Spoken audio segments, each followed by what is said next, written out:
Horrific attack in the street behind me. A 9-year-old girl, we understand, dying as a result of her injury sustained in this knife attack in Southport yesterday afternoon. We're also hearing from the authorities that the children who died yesterday were girls aged 6 and 7 years. Our correspondent Ashna Huranag is with me, and we've been following developments here in Southport since this started at just before midday yesterday, Ashna. And there was a sense that at this stage no news was good news, and everyone we've spoken to has been asking for updates on the victims and their families, because that's what matters today. There was some concern and I suppose a worry that we would hear a further update on those children's conditions.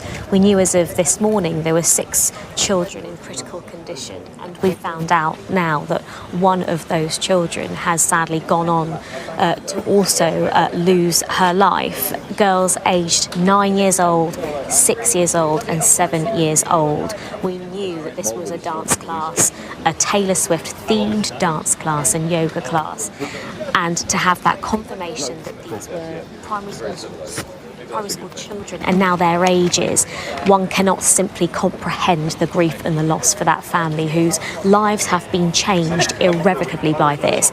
We saw a lot of that desperation and distress in quite harrowing scenes yesterday inside Alder Hey Children's Hospital, where we know some of the children were being treated and being cared for, and some of those children were airlifted from this scene to that hospital, others at Manchester Children's Hospital. But that confirmation that the 2 girls who lost their lives yesterday were aged 6 and 7, I mean barely in years 1 and 2.